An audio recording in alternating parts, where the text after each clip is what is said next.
రామాయ రామచంద్రాయ రామభద్రాయ వేదసే రఘునాథాయ నాథాయ సీతాయాపతయే నమః. దక్షిణే లక్ష్మణో యస్య వామే తు జనకాత్మజా పురతో మారుతిర్యస్య తం వందే రఘునందనం శ్రీరామచంద్ర పరబ్రహ్మణే నమః. హరి ఓం. స్మరవారం వారం కార్యక్రమంలో ప్రతి ఏకాదశికి జరుపుకుంటున్నటువంటి నామరామాయణ సత్సంగానికి మీ అందరికీ స్వాగతం. గడిచిన తరగతుల్లో నామరామాయణంలోంచి 12, 13 నామాలను మనం దర్శించాం. 12వ నామం శ్రీమదహల్యోద్ధారక రామ, 13వది గౌతమ ముని సంపూజిత రామ, 14వ నామం కూడా ఆ ఘట్టానికి సంబంధించిందిగానే చెప్పబడుతోంది. 14వ నామం సురముని వరగణ సంస్తుత రామ, సురుల చేత మునుల చేత మునివరుల చేత నిరంతరం స్తుతించబడేటువంటి రామచంద్రుణ్ణి నేను స్మరిస్తూ ఉన్నాను. అదేవిధంగా శ్రీ గౌతమ మహర్షి, అహల్యాదేవి వీరి పునర్యోగమును చూసి దేవతలందరూ కూడా ఎంతో సంతోషించినటువంటి ఘట్టం. అది మన ద్వారా చూడబడింది. మహనీయులకు అలాంటి సంతోషాన్ని కలిగిస్తుంది. పరస్పర భక్తి భావంతో గౌరవాదులతో వ్యవహరించేటువంటి వారి సమాగమం మహనీయులకు అది చూసి సంతోషం కలుగుతుంది. మహాత్ముల్లోని లక్షణం అది. కాబట్టి మహాతపస్వి అయినటువంటి గౌతములు వారు, అలాగే మహాయశస్సు కలిగినటువంటి అహల్యాదేవి గారు, వారి మధ్యలో ఏదో ఇంద్రుడి ద్వారా అవాంఛనీయమైనటువంటి సంఘటన సంభవించినప్పటికీ గౌతమ మహర్షుల వారు పాప ప్రాయశ్చిత్తమును తపోరూపంగా చెప్పడం జరిగింది. అటువంటి అనుష్ఠానమును శ్రీ అహల్యాదేవి గారు చెయ్యడం, ఆ విధంగా రామచంద్ర స్వామి దివ్య అనుగ్రహ వర్ష కారణం చేత దోషము తొలగడం, అహల్యాదేవి గారు పూర్వము వలె దివ్య తేజస్సుతో శోభిస్తూ తనను తాను ప్రకటించుకోవడం, ఇవన్నీ చూసాం.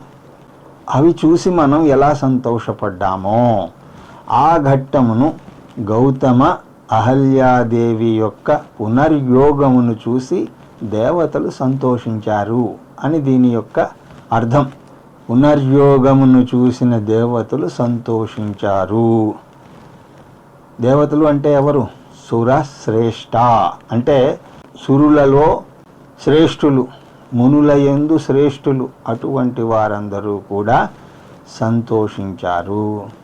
రామచంద్రం యొక్క ఐశ్వర్య ఆశీర్వాద ప్రభావమును చూసి సంతోషించారు. ఎంతగానో రాముణ్ణి కీర్తించారు. ఇది ఆ నామము వెనుక ఉన్న అర్థం. అయితే సురులంటే ఎవరు? సుర శబ్దం చేత దేవతలు సూచింపబడుతున్నారు. వారు ఎక్కడ ఉంటారు? భూమి మీదైతే ఉండరు. వారు భూమి మీదకు వచ్చినా సరే భూమిని తాకరు, కొంత పైనే నడుస్తారు.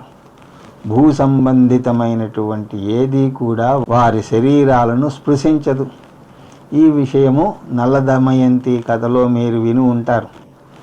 దమయంతి ఆ విషయాన్ని తెలుసుకున్నదై వచ్చిన వారిలో నలమహారాజు ఎవరై ఉంటారు అన్నది ఎంచుకుని వారిని వివాహం చేసుకోగలిగింది. ఆ విధంగా దేవతల యొక్క కాళ్ళు భూమిని తాకవు. అదేవిధంగా దేవతల యొక్క నీడ భూమి మీద పడదు. అలాగే వారు అనిమేషులు, వారి యొక్క కనురెప్పలు మూయబడవు. ఇవన్నీ చూసుకుని దమయంతి నలమహారాజును ఎన్నుకొని వివాహం చేసుకోగలిగింది. సురశబ్దము చేత దేవాది లోకములలో, స్వర్గాది లోకాలలో ఉన్నటువంటి దేవతలు సూచింపబడతారు. వారిని సురులు అని ఎందుకంటారు అంటే, సుష్టు రాతి దదాతి అభీష్టం ఇది సురః. సుష్టు అంటే సంపూర్ణముగా, రాతి దదాతి అంటే ఇస్తారు. దేన్ని? అభీష్టం, మనం కోరుకున్న దానిని. ఈ భూమి మీద ఉన్నటువంటి మనుషులు ప్రార్థనతో వారిని గనక మెప్పిస్తే దానికి వారు సంతసించి ఆ ప్రార్థన అనేటువంటి కర్మకు సరి అయినటువంటి, యోగ్యమైనటువంటి, శ్రేయోరూపమైనటువంటి ఫలితాలను సుష్టుగా ఇస్తారు. ఆ కారణం చేత స్వర్గాది లోకాలలో ఉన్న దేవతలకు సురులు అని పేరు. అలాంటి బిరుదు సుష్టు రాతి దదాతి అభీష్టం ఇది సురః. స్వర్గాది లోకల్లో ఉన్నటువంటి దేవతలు యొక్క ఉపాధి ఆ విధంగా ఉన్నది. వారి ఆశీర్వాద ప్రభావం ఆ విధంగా ఉంటుంది. వారికి ఎవరినైనా సరే ఆశీర్వదించి అనుగ్రహించగలిగే శక్తి ఉన్నది. ఆ ఉపాధికి ఆ లక్షణం ఉన్నది. అది గొప్పదైనటువంటి ఉపాధి, మనలాంటి సాధారణమైనటువంటి ఉపాధి కాదు. కాబట్టి పుణ్యం చేత సాధింపబడ్డ ఉపాధి అది ఒక కారణం అయితే, అలాగే వారికి అనుగ్రహ సామర్థ్యం, ఉత్తమ లోక విహారమునకు తపస్సు కూడా ఒక కారణం. కాబట్టి వారందరూ కూడా తపస్సు ద్వారా తమను తాము శక్తివంతులుగా చేసుకోగలిగారు. కాబట్టి ఆ తపోశక్తి వారి దగ్గర ఉండడం వల్ల అనుగ్రహ శక్తి కూడా వారికి వచ్చింది. అయితే ఎవరు పడితే వారు, ఎవరిని పడితే వారిని అనుగ్రహించలేరు కదా. అనుగ్రహించాలి అంటే ఏదో నేను మిమ్మల్ని అనుగ్రహిస్తున్నాను అంటే సరిపోదు కదా. ఆ ఆశీర్వాదం వెనక తపోశక్తి ఉండాలి. అలా కాకుండా నేను మీ అందరినీ ఆశీర్వదిస్తున్నాను అంటే ఏం లాభం చెప్పండి. కాబట్టి అటువంటి దివ్య విశేషాలు దేవతలకు చెప్పబడ్డాయి. వారి యొక్క ఉపాధి అటువంటిది. రెండవది వారి యొక్క తపస్సు. వారు చేసినటువంటి తపకారణంగా, పుణ్య ఫలితంగా వారికి అనుగ్రహ శక్తి వచ్చింది. అందుకే భగవద్గీతలో 3వ అధ్యాయంలో మనకు రాబోతోంది అది. భగవద్గీత కూడా ఈ రోజుల్లో మనం అధ్యయనం చేస్తున్నాం కాబట్టి 3వ అధ్యాయంలో అది వస్తుంది. ఆ అధ్యాయంలో కృష్ణ పరమాత్మ చతుర్ముఖ బ్రహ్మగారు సృష్టి ఆరంభంలో చేసినటువంటి ఉపదేశాన్ని మనకు వినిపిస్తారు. దేవాన్ భావయతానేన తే దేవా భావయంతువః. చతుర్ముఖ బ్రహ్మగారు దేవతలను సృష్టించారు, అలాగే మనుషుల్ని కూడా సృష్టించారు. ఇద్దరిని పిలిచి ఏం చెప్పారు? ఓ మనుషులారా, మీరు దేవతలను గనక ప్రార్థిస్తే, వారిని సంతోషపెడితే వారు మిమ్మల్ని అనుగ్రహిస్తారు అని చెప్పారు. అలాగే దేవతలకు ఏం చెప్పారు? ఓ దేవతలారా, మీరు కూడా మనుషులకు శ్రేయస్సును కలిగించాలి అని చెప్పారు. కాబట్టి ఈ వాక్యాన్ని మనం అనుసంధానం చేసుకున్నా సరే దేవతలకు అటువంటి శక్తి ఉన్నది అని మనకు భగవద్గీత ప్రమాణం. అలాగే మహాభారతంలో కూడా అందరూ చెప్పినది దేవతలను ధిక్కరించకూడదు అని. వారిని ప్రార్థన చేత, నమస్కారం చేత, పూజాదులతో సత్కరించి వారి యొక్క అనుగ్రహమును పొందాలి, అంతే తప్ప వారిని ధిక్కరించకూడదు అని ఎంతోమంది మహాత్ములు చెప్తారు. కాబట్టి దేవతల పట్ల మానవులు విధేయులై ప్రవర్తించాలి. అంతేగాని ఎవరండి ఈ దేవతలు, ఎవరు నన్ను అనుగ్రహించేది అని మాట్లాడకూడదు.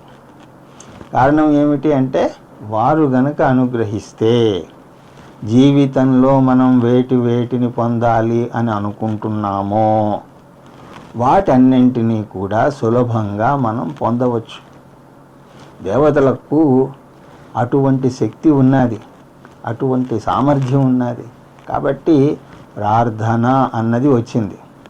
దానిని సూచించే పదం సురః సుష్టు రాతి దదాతి అభీష్టం ఇది సురః. ఆ తర్వాత వచ్చినటువంటి పదం మునిహి. ముని అన్నప్పుడు సాధారణమైనటువంటి అర్థం అందరికీ తెలిసినదే. ఎవరు? గడ్డాలు మీసాలు పెంచుకుని ఉన్నవాళ్ళు అని కాదు. ముని శబ్దం చేత ఎవరో ఒక మహనీయుడు, మహాత్ముడు అన్న అర్థాన్ని తీసుకుంటాం. ఇది మంచిదే. కానీ శబ్దానికి ఉన్న అర్థం ఏమిటి అంటే, ఆ శబ్దానికి అర్థం బృహదారణ్యక ఉపనిషత్తులో శంకర భగవత్పాదుల వారు దాన్ని తెలియజేస్తారు. ముని అన్న పదం ఎలా ఉత్పన్నమైంది? ఇంతకు ముందు కూడా మీకు చెప్పినట్లు గుర్తు. సంస్కృతంలో ఏ పదం పుట్టినా ఆ పదానికి క్రియా సంబంధమైనటువంటి ధాతువు ఒకటి ఉంటుంది. ఇంగ్లీష్లో దాన్ని వెర్బల్ రూట్ అంటారు. కాబట్టి ఏ పదమైనా సరే క్రియాధాతువు నుంచి వస్తుంది. కాబట్టి ఏదో ఒక క్రియను అది సూచిస్తుంది. అది సంస్కృత భాషకు ఉన్నటువంటి ప్రత్యేకత. ఆ విధంగా ముని అన్న శబ్దం మన అన్న ధాతువు నుంచి వచ్చింది. మన అన్న ధాతువును శంకర భగవత్పాదుల వారు విశదీకరిస్తూ మన చింతయ అని అన్నారు. మన చింతయ అంటే చింతించుట. చింతించుట అంటే ఇలా కూర్చోవడం కాదు. దాన్ని చింతాముద్ర అని అంటారు. అదో తలనొప్పి. చింత అంటే విచారించుట, మనస్సుతోటి చేసేటువంటి అత్యంత ముఖ్యమైనటువంటి కార్యం అది.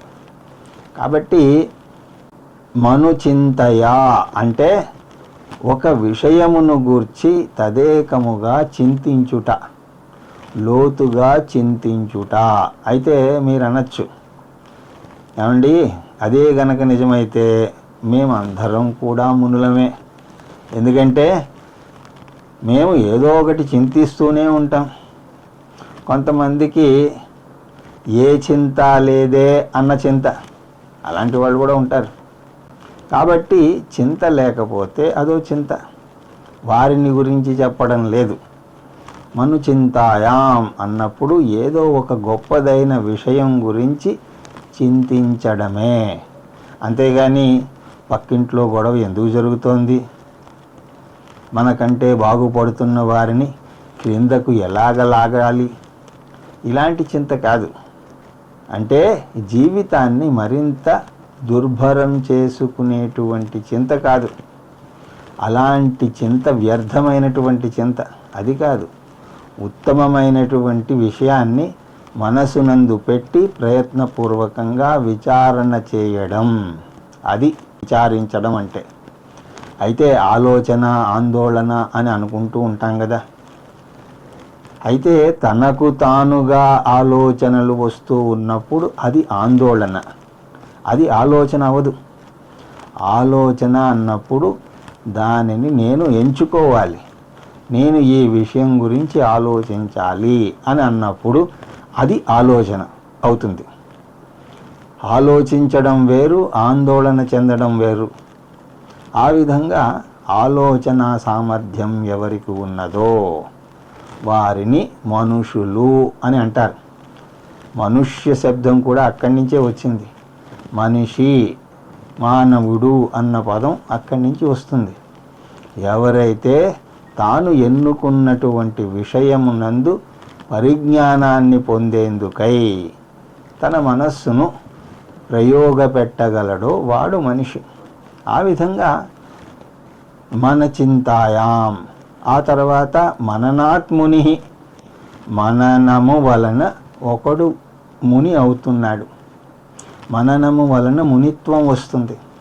అంతేగాని గడ్డాలు మీసాలు పెంచుకున్నంత మాత్రాన అది రాదు. ఇక్కడ నేను జటాజూటాలు అనడం లేదు, అలా అంటే కష్టం. ఎందుకంటే చాలామందికి జుట్టే ఉండడం లేదు, అందుకోసమే గడ్డాలు మీసాలు అన్నాను. మననం చేసే సామర్థ్యం ఉండడం వల్ల జీవితంలో ఉన్నతమైనటువంటి విలువలు, అక్కడి నుంచి తత్వచింతన పర్యంతం నేనెవరు, ఈ సృష్టి ఏమిటి, ఈ ఈశ్వరుడెవరు, ఈ 3 విషయాల సంబంధమైనటువంటి శాస్త్రీయమైన ఆ చర్చనంతటినీ కూడా మానసికంగా చేసేవాడు. ఈ 2 ఉన్నప్పుడు అటువంటి మననము చేత ఒకడు ముని అవుతాడు. కాబట్టి మేము కూడా ఏదో ఒకటి ఆలోచిస్తూనే ఉన్నాం కాబట్టి మేము కూడా మునులమేమో అని మీరు అనుకోకూడదు. సార్థకమైనవి ఆలోచిస్తున్నామా లేదా అన్నది కూడా చాలా ముఖ్యం. లేని పక్షంలో ఆలోచనలు ఏమీ చెయ్యకుండా పడుకోవడం మంచిది. అలా కాకుండా అవి ఇవి అన్నీ ఆలోచిస్తూ మనసుకు ఇంకొంచెం ఒత్తిడిని తీసుకురావడం మంచిది కాదు. ఏ పని లేదు అనుకుంటే కనీసం నామజపం చేయడం, ఏదీ చేయకుండా కూర్చుంటే ఏవో ఆలోచనలు వస్తూనే ఉంటాయి. ఆ ఆలోచనకు గమ్మత్తైనటువంటి స్వరూపం కూడా ఉన్నది.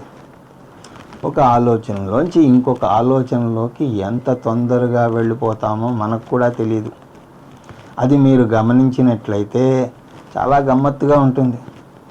ఏదో ట్యూబ్లైట్ చూశారు, తెల్లగా ఉన్నది, పాలు కూడా తెల్లగానే ఉంటాయి కదా, కానీ ఆవు పాలు కొంచెం పసుపు రంగులో ఉంటాయి కదా, అయినా ఇప్పుడు ఆవు పాలు ఎక్కడ దొరుకుతున్నాయి, వాడెవడో పోస్తాను అంటే పెట్టుకున్నాం, కానీ 2 రోజులు పోసి డుమా కొట్టేశాడు. ఆ పాలు తోడేసినా కూడా తోడుకోవడం లేదే. అప్పుడప్పుడు స్వామీజీ చెప్పారు ఆవు నెయ్యి తినమన్నారు. మొన్న తింటూ ఉంటే ఆ తెల్ల చొక్కా మీద అదంతా పడిపోయింది. అది మా ఆవిడ ఉతికిందో లేదో, ఏ సర్ఫ్ వాడితే ఆ మరక పోతుందో, ఏ సర్ఫ్ వాడాలో చూడండి, ఎక్కడి నుంచి ఎక్కడికి వచ్చారు. కాబట్టి ఏ ఆలోచన లేకుండా పడుకోండి, లేదా రామ్ రామ్ రామ్ అంటూ రామనామ జపమైనా చేసుకోండి. కాబట్టి అడ్డమైన ఆలోచనలన్నీ కూడా మునిత్వాన్ని సూచించవు. సార్థకమైనటువంటి ఆలోచనలే మునిత్వాన్ని సూచిస్తాయి. ఏ ఆలోచన సత్యంతో ముడిపడి ఉన్నాదో, ఏ ఆలోచనతో మనం కొంచెం ఎదగగలమో, ప్రస్తుత పరిస్థితి నుంచి ఒక అడుగు ముందుకు వెయ్యగలమో, అది మీ కుటుంబ పరిస్థితి కావచ్చు, ధన సంబంధిత విషయం కావచ్చు, ఏదైనా అయి ఉండవచ్చు. నేను బాగుపడడం కోసం సార్థకంగా ఆలోచిస్తే అది మనుష్యుడి యొక్క శోభ. అటువంటి ఆలోచనల కంటే పైకి వచ్చి తత్వచింతన గనక చేస్తే లౌకిక పరంగా ఆలోచనలు ఏవో అవుతాయి. ధనం ధాన్యం పశుపుత్ర లాభం అంటూ అవన్నీ అవుతూ ఉంటాయి. కానీ నేనెవరు, కోహం అన్న దాని మీద విచారణ చేయాలి. కానీ గమ్మత్తు ఏమిటి అంటే నేనెవరు అన్నప్పుడు దానికి ఎవరి దగ్గర సమాధానం ఉండదు. ఆ ఒక్క విషయాన్ని వదిలేసి మిగతా నాటకం అంతా కూడా నడుస్తూ ఉంటుంది. అదేంటి స్వామీజీ, నేనెవరో మీకు తెలియదా? నేనండి ఎల్లయ్యను. ఎల్లయ్య అన్నది నీ నామధేయం. నేను అడిగింది నువ్వెవరు, నీ పేరుని అడగడం లేదు కదా. నేను మనిషిని అంటే అది ఉపాధి. నీ ఉపాధికి ఉన్నటువంటి పేరు. 84 లక్షల ఉపాధుల్లో ఒక ఉపాధి పేరు మనుష్యుడు. ఆ మనుష్యుడేమో ఒకడు కోతి నుంచి వచ్చాడు అని అంటాడు. ఒకసారి ఒక తల్లి పిల్లవాడికి ప్రవర చెప్తోంది, రే మన పూర్వీకులందరూ కూడా ఋషులు, మనం భార్గవ వేతహవ్య సావేదస అనే 3 ఋషుల నుంచి వచ్చాం, వారు మన పూర్వీకులు, వారి నుంచి మనం వచ్చాము అని అంటే ఆ పిల్లవాడు అంటున్నాడు, అదేంటమ్మా మొన్న నాన్నగారేమో మనం కోతి నుంచి వచ్చాము అని అన్నారు అంటే ఆవిడన్నది, ఆయన వాళ్ళ పూర్వజుల గురించి చెప్పారా, నేను నా పూర్వజుల గురించి చెప్తున్నాను అని అన్నదిట. సరే, ఎలా ఉన్నా మనిషి అన్నప్పుడు అది ఒక ఉపాధి. నేను రామయ్య గారి కొడుకును అంటే అది నువ్వెలా అవుతావు? నువ్వు ఎవరి కొడుకువి అని నేను అడగలేదు కదా. నువ్వు మీ నాన్నగారి గురించి ఎందుకు చెప్తున్నావు? నువ్వు ఎవరు అని అడిగాను. నేను ఇంజనీర్నండి అంటే నువ్వేం చేస్తున్నావు అని అడగలేదు కదా. అలాగా నేనెవరు అన్నదానికి ఎవరి దగ్గరైనా సమాధానం ఉన్నదా? అయితే ఇది వింటున్న వాళ్ళల్లో ఒకరు అనొచ్చు, నేను బ్రహ్మమును అంటే ఇంక నేనేమంటాను, ఆపేయి అంటాను. ఎందుకంటే ఈ చిలక పలుకులు నేను బ్రహ్మమును అని చెప్తే మళ్ళీ ఈ అయోమయం అంతా దేనికి చెప్పండి? నేను ఎవరో ఎందుకు తెలియడం లేదు అంటే నువ్వు ఎప్పుడూ కూడా ఆ ప్రశ్న వేసుకోలేదు. నువ్వు నిన్ను ప్రశ్నించుకోవాలి. కానీ అంత సమయం ఎక్కడిది? మనకి అంత సావకాశం ఎక్కడిది? అంత సావకాశం లేనిదే ఆ ప్రశ్న పడదు. ఏదో ఈ మధ్య సత్సంగానికి వెళుతున్నాము, రమణ మహర్షి పుస్తకాలు చదువుతున్నాం, ఉపనిషత్తుల్ని కూడా చదువుతున్నాం. అందువల్ల నేను ఎవరు, నాన్ యారు అని అడుగుతున్నామే కానీ అంతహా అంటే లోపల ఎంతో సావకాశం లేకుండా ఈ ప్రశ్న పడదు. దానికి మానసికంగా మౌనం కావాలి, సావకాశంగా ఉండాలి. ఆ విధంగా ఎవరో ఒకరు ఈ పైవి అన్నీ కూడా నడుస్తూనే ఉంటాయి. ప్రారబ్ధభోగం అన్నది సుఖదుఖాల రూపంలో నడుస్తూనే ఉంటుంది. ధనం సంపాదించడం అవన్నీ కూడా ఏవో ఒకటి చేస్తూనే ఉంటాం. ఆ విషయంగా తలను పూర్తిగా వాటికి అంకితం చేయడం కాదు. నేనెవరు, ఈ నాటకానికి కేంద్రంగా ఉన్నటువంటి నేను ఎవరు అనే ప్రశ్న ఎవరో ఒకరు అడుగుతారు. అది మననం అంటే. మననాత్ మునిహి, మునేర్భావం మౌనం అంటే మౌనం అంటే సైలెంట్గా కూర్చోవడం అని కాదు. మునేర్భావం మౌనం, ముని యొక్క భావము అని అన్నప్పుడు ముని యొక్క ఫీలింగ్ అని కాదు, ముని యొక్క స్థితి. అలాంటి విచారణ చేసేటువంటి స్థితి ఎవరికి వస్తుందో వారు సహజంగానే లౌకిక చర్చలలో, ప్రసంగాలలో ఎక్కువ అతుక్కుపోరు.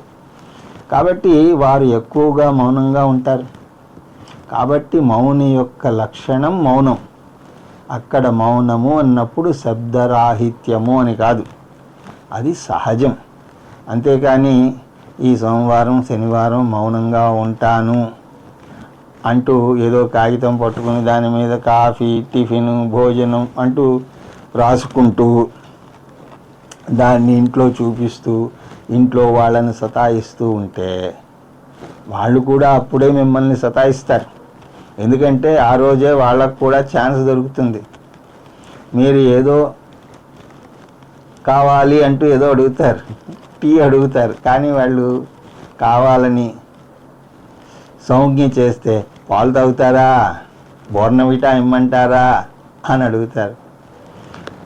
ఆ సౌజ్ఞలన్నీ కూడా చేస్తూ ఉంటే మీకు టీ రాదు సరికదా, పక్క నుంచి చూసే వాళ్ళకి మీరేదో డ్రమ్ స్టార్ట్స్ ఆడుతున్నట్టుగా ఉంటుంది వాళ్ళకి. కాబట్టి అది మౌనం కాదు. ముని యొక్క స్థితి అది మౌనం.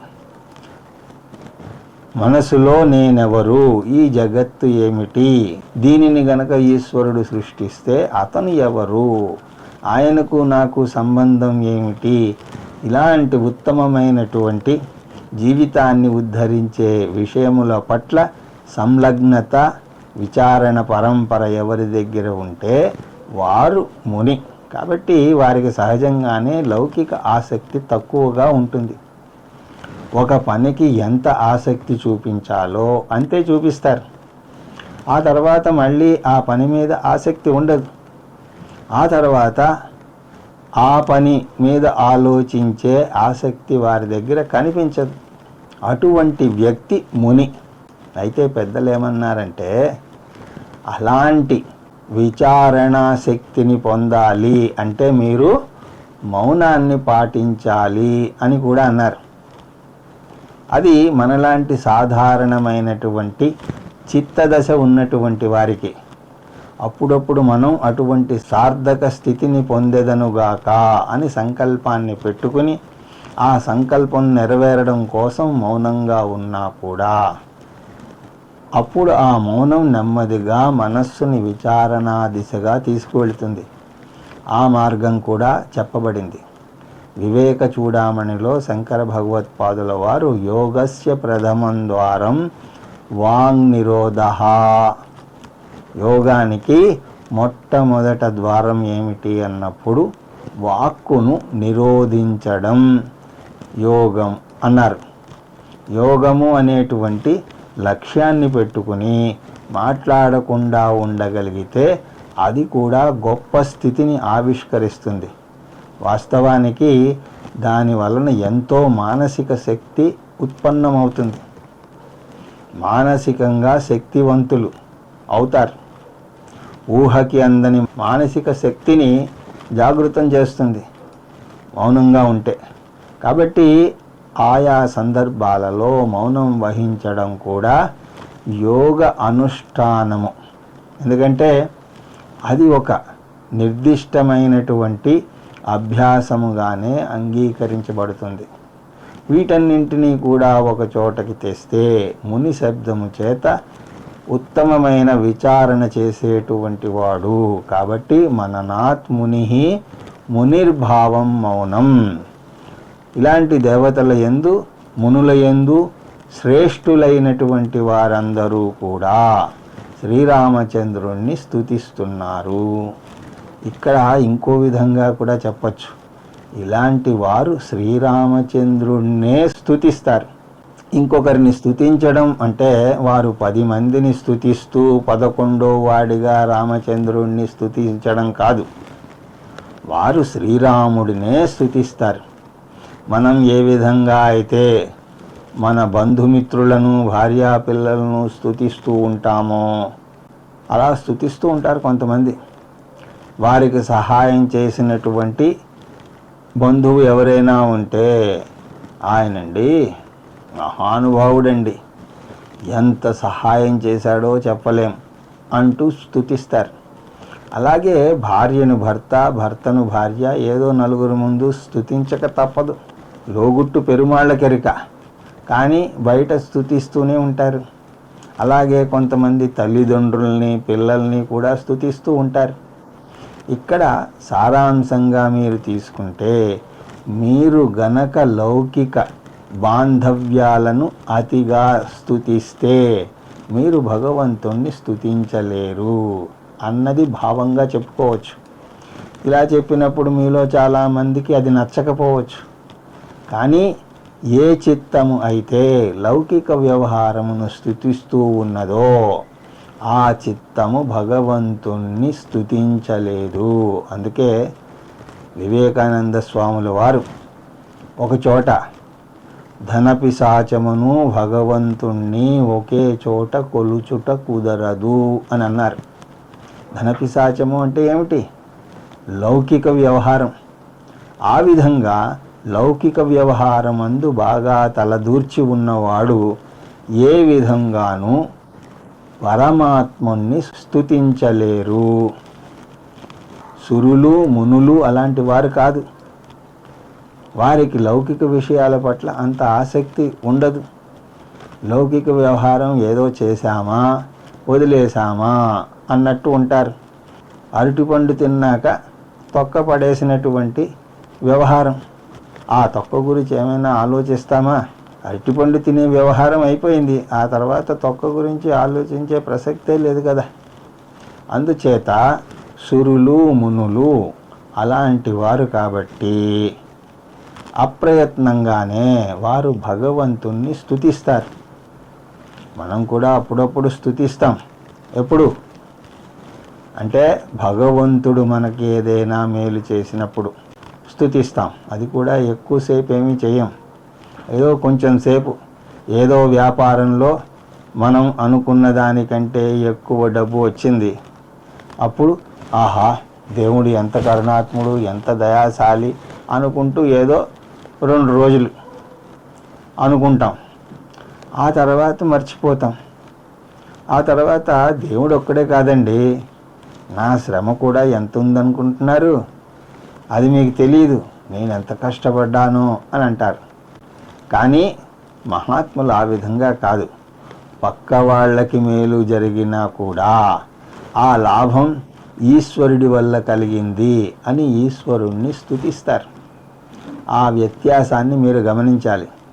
ఆ విధంగానే దివ్య లక్షణ గుణ శ్రేష్ఠులైనటువంటి దేవతలు అందరూ కూడా అహల్యాదేవి శాపం నుండి బయటపడడం చూసి మహదానందపడుతూ రామచంద్రస్వామిని స్తుతించారు. ఈ స్తుతించడం 2 రకాలుగా మనం చెప్పచ్చు. ఒకటి, వారికి అలా స్తుతించడం అన్నది సహజ స్థితి, సహజంగానే ఉన్నది. రెండవది, అహల్యాదేవి ఉద్ధరించడం. ఆహా, రామచంద్రస్వామి ఐశ్వర్యం ఎంత గొప్పది, కరుణ ఎంత గొప్పది, ఆయన అహల్యాదేవి ఉన్నటువంటి ఆశ్రమానికి రావడం, ఆవిడను ఉద్ధరించడం జరిగింది. ఆ దివ్య ప్రభావం వల్ల కూడా వారు స్తుతించారు. ఆ విధంగా అహల్యా ఉద్ధరణ లీల మొత్తం ఈ ఘట్టాన్ని తెలియజేస్తోంది. ఈ ఘట్టాన్నంతటినీ కూడా విశ్వామిత్రుల వారు మిథిలా నగరానికి చేరుకున్న తర్వాత రాజర్షి అయిన జనకుల వారి ముఖ్య పురోహితుడైనటువంటి శతానందుడికి చెప్పారు. ఈ కథనంతా కూడా పూసగుచ్చినట్టు వివరిస్తూ చెప్పారు.